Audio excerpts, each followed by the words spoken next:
Hey fellow lab rats, this is Rebecca from the Lab Rat YouTube channel, and today I'm going to be doing a demo on rapid strep testing. Please remember to like this video and subscribe to my channel.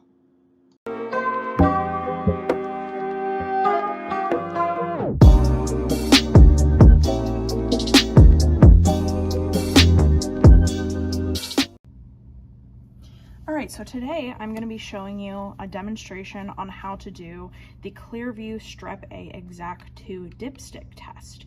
So first off, I have my gloves on, I have my laboratory coat on, and I have all the required materials out to perform this test.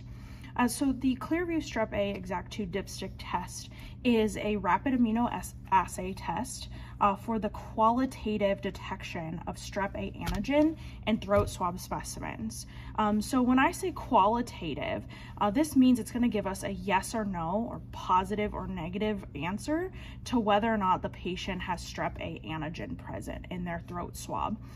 So if you've already had microbiology, you know about group A strep. So Streptococcus pyogenes is a gram-positive cocci, which actually contains the Lancefield group A antigen that can cause serious infections such as pharyngitis, so a sore throat. It can also lead to respiratory infection, endocarditis, meningitis, and it actually, if left untreated, these infections can lead to other really serious complications, including rheumatic fever. So why would we perform this test is a patient would come in either to their doctor or to the emergency room with a sore throat, and we need to determine whether or not that patient actually has strep throat caused by that strep A antigen, that Streptococcus pyogenes, or whether or not it's some sort of viral infection that's not caused by that bacteria. So this test is going to determine whether or not they actually have strep throat caused by that bacteria. And what's important about it is that we accurately detect the bacteria, because if the patient has that bacteria, they're going to need antibiotics to prevent further infection. If the patient just has a virus that gives the symptom of a sore throat, there's no need for them to get antibiotics because there's no bacteria to kill. All right, so this is what's included in the kit. We have the sterile polyester tip applicator sticks. So these are actually given either to if you're in a doctor's office, they're given either to the nurse or to the laboratory professional there, or even the doctor. If you work in a hospital laboratory, these are given to like the ER staff for the collection of the throat swab specimen. So as clinical laboratory professionals, most of us every day, we don't actually swab the patient. It's somebody else that does that. However, we get these swabs all the time to perform. All right. And then we also have included in the kit these little plastic vials. That's where our sample is going to go. We have the actual dipstick. So this is the actual lateral flow immunoassay stick. I'll show you here momentarily. We have our two reagents. So this is Strep A Exact 2 reagent 1 and Strep A Exact 2 reagent 2. So for the purpose of this, I don't actually have a patient currently right now that has strep throat, but I do want to show you a positive reaction. So I'm actually just going to be using quality control vials. So we have the negative control vial here, and we also have the positive control vial here. So what I'm going to do first is I'm going to label my patients. So this one is going to be negative control, so I've labeled it here negative, okay? And then this vial here is going to be positive. Okay. Okay, so the first step of this is we are going to add 4 drops of each reagent to each of these tubes here. So I'm going to do reagent 1. Hold it completely vertically. 1, 2, 3, 4. I'm going to add it to the second vial here.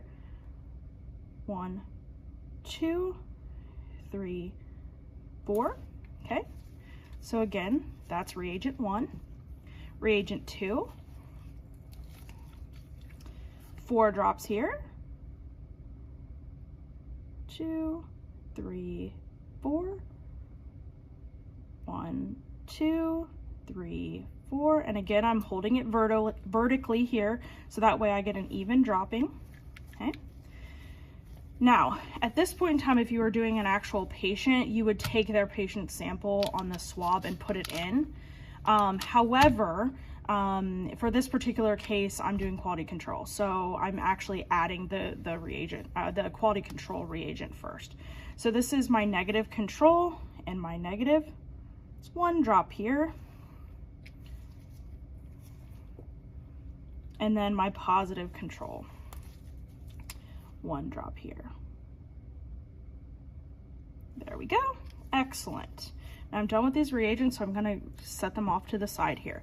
Okay, so if this was an actual patient, you would be given this swab that's already been swabbed in the throat with the patient, and the patient's information will be on this swab here, okay?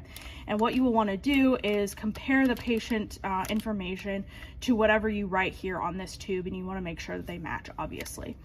So for this particular case, I don't have actual patients, but I'll show you how to do it. So this will already be open because obviously it's being used. You want to take it out here. You want to put it in the specimen like a container, and you want to rotate it 10 times. 2, 3, 4, 5, 6, 7, 8, 9, 10. Okay, I'm going to do it with the next one here. This will be the second patient. I'm just going to pretend that this is a patient here. We're going to check it with the patient identifier here. Same thing. 1, 2, 3, 4, 5, 6, 7, 8, 9, 10. All right, so at this point, the next step in the procedure is to let these swabs sit in this fluid for 1 minute. So I'm gonna set a timer and I will come back in 1 minute when the timer goes off. Okay, so our patient swabs have been in the solution for a minute now. And what we need to do is remove these swabs and add the dipstick. So to do that, I'm gonna take out this specimen container here. And you can see there's a lot of liquid at the end of that swab. So what I do is I pinch it and kind of twist and pull that swab out. Okay, and discard it. So again, we want to make sure all that liquid stays in that tube. Pinch it and kind of swirl and then discard the swab. All right, so the next step is to actually add our lateral flow dipstick. So super easy to do that. Maybe, can't get it out. This is the easiest part. Okay, so what this is it's a lateral flow assay dipstick, and I'll explain these once we go over the results. But you can see here there's little arrows that point downward. That means you want to put it down into the tube, the specimen tube, in that direction. So each one of these is going to go down into the tube. All right, that one was easier. All right, again, arrows going down, we're gonna put it in the tube. All right, now these are gonna sit for 5 minutes. I'm gonna set a timer, and in the meantime, I'm gonna get rid of all of my trash here. All right, see you guys in 5 minutes. Okay, so it's been the 5-minute mark. So we are actually gonna look at our tests now. So the negative test again is here, and the positive test is here. So actually what is happening in these here, I'll show you the negative. So we're gonna pull that dipstick out here. See if you can see it. You see how there is a clear line here under the CC, which is control, and there's no line here in this T window, which is the test. So this is a negative result, and we can accept it as negative because the control line passed, right? So what would invalidate this test? If this line was not here, there was just no lines at all, you would have to redo the test. If there was a line in the test area, but not in the control area, that's invalid as well. So what's actually happening in this strip here? So this is, again, it's a qualitative lateral flow immunoassay. So the antibody that is specific to strep A carbohydrate antigen is coded on the test line region. So it's actually in this strip. So it's coded on that test line region. And during the testing, the extracted throat swab specimen reacts with an antibody to strep A that is coated onto particles. And so for lateral flows, what happens is the liquid travels up the test strip and it migrates up this membrane to react with the antibody to strep A. And it generates this red line in the test region. So the presence of this red line in the test region indicates a positive result. And so this one is negative, so there's no red line in that test region. While it's, again, its absence indicates a negative result. So this is negative. So I'm going to put it back here. Now let's look at our positive. Okay. So hopefully you can see it. It's a little bit difficult to see here, but it's definitely correct. So in the control window, we have a line here, and in the actual test window, in this T window, there is a line here. It's a little bit more faint than the control one, but this is a positive result. Alrighty, so this is how you do strep testing, strep A testing. So what would happen in this particular case with these patients? So depending on what hospital, what laboratory, what doctor's office you work in, positives may not be confirmed by culture. So the swab would be sent out for culture. Now, mind you, not the swab that we just used. So there's two swabs that are given. So usually positive results can just be seen as positive. Negative results are often sent to confirmatory testing. So they're sent to the microbiology laboratory to be plated and grown out to see, just to verify that they're actually negative.